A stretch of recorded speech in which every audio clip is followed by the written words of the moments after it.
movies that were supposed to premiere at Venice this year didn't premiere at Venice because of, the strikes. And Venice is kind of, I guess, the precursor.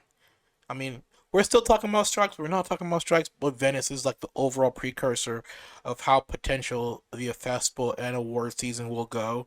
They're saying right now, I think this year it doesn't have the same star power attraction as it had last year. Because I guess the biggest draws that were hopefully going to be there were, I think, Luca Guadagnino with challengers. Like Zendaya is not there. You have Bradley Cooper's movie on Maestro playing Bradley's not there. I think Emma Stone, Poor Things, they're not going to be there. Some actors came. I know Adam Driver went, but a lot of the other Mm. higher profile actors with solidarity to the strikes did not show up. A lot of the movies I think are still playing though without the star power there. Adam Driver got permission. Him and his film got permission.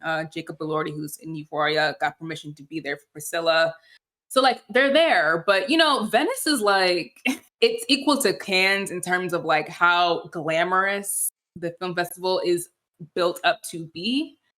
And so like and also it does really kickstart like what you're going to be looking for in terms of Oscar campaigns, like Yeah.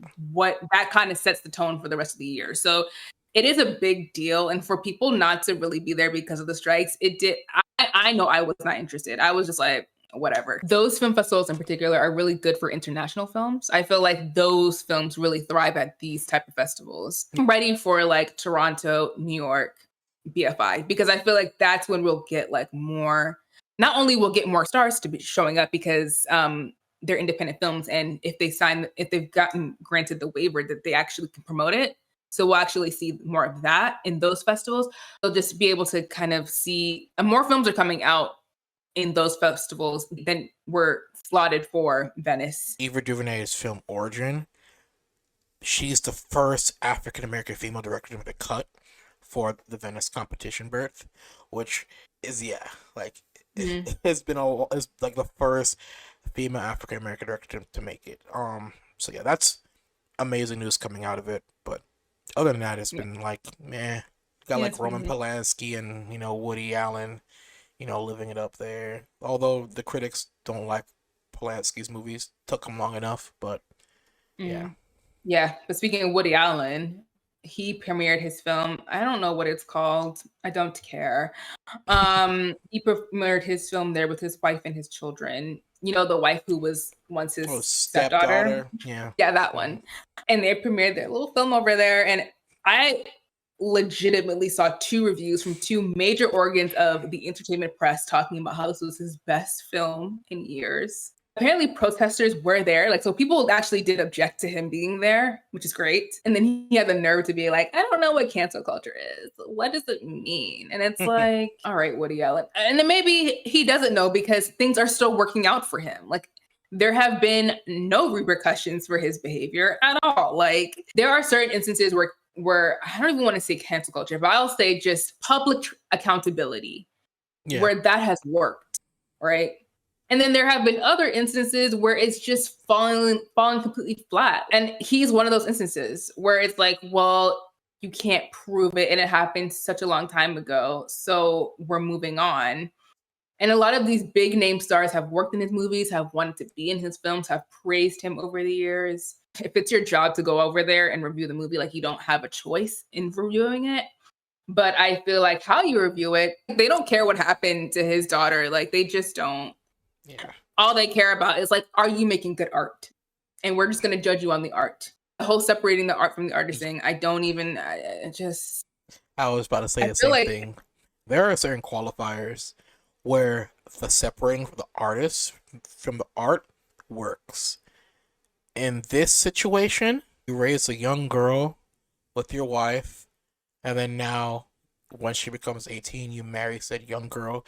It's trash. It's really trash. And if you're going to review his movies, you also have to mention the atrocities both these men have committed. You cannot sugarcoat it. Like if I'm reviewing the movie, the only thing I'm going to mention is the dirt they did. And also, I do think I might want to go forth and mention all those actors, like it was like 100 or so actors who signed a letter in support for both of their behaviors. No. mm, So continuing that, Fincher, of course, premiered his movie The Killers. He said I think it received like a 10-minute ovation. I think 10 minute standing ovation. He was confused as to why. In the beginning, I could understand maybe what he was saying, like before I knew what was Hmm. actually going on. But now Yeah, I know. And yeah, there's no way with everything that we've talked about over the past summer that you can really justifiably be like, yeah, the studio, they have things that they need to. So, like, we got to give them a break. It's like, no. The way that they could have nipped this in the bud earlier and not have caused any of the damage that has happened since, and they chose not to do it. Again, it's greed, it's pride, it's the studios feeling like they are somehow invincible and like how and they'll be able to just ride this out because there's so much content out there. Not caring if people lose their homes. Like it's just I can't understand that because to me that's not like we have needs too and we need to negotiate it. It's more of like we just don't want to do what you guys are asking because we don't want to do it. We want to cut costs and we want to save money. That's what we want, yeah. which is not the same thing as like caring about the artist or even what's being made. Nah, I don't understand. I don't understand what they're going through. To me, like we went over the numbers, what they would be sacrificing is literally nothing Yeah. compared to what they're actually making. All I agree with is when he said that they hope that they start talking again. I do too. Like I hope that that actually resumes. It was supposed like the fact that this was supposed to be wrapped up by Labor Day and we are past that and people are like it might be October, it might be next year. Like, people who don't have the security blanket to keep doing this, it sucks. Hoping and praying things are gonna change by next year, especially with the report of the loss that Warner Brothers is taking. Mm. And then you also see the fact that a lot of the movies that are being put out are A24, so those other Bloomhouse, those production companies that have agreed to SAG-AFTRA, and I think the writers' wants and needs Mm. as well. I think they're afraid, like I mentioned before, the change of Hollywood, how these newer studios are coming up, is going to start affecting their bottom line even more. So we'll probably see as more of these earning calls comes out, how much money all these studios who don't have their fingers in other products. Like I think Sony might be fine because Sony is much like Amazon, where it also is tech.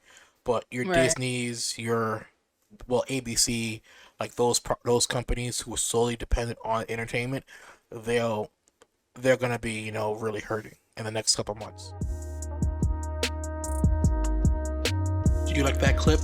Well, you can listen to the entire podcast because the 16mm Film Crew podcast is available on all major podcast platforms.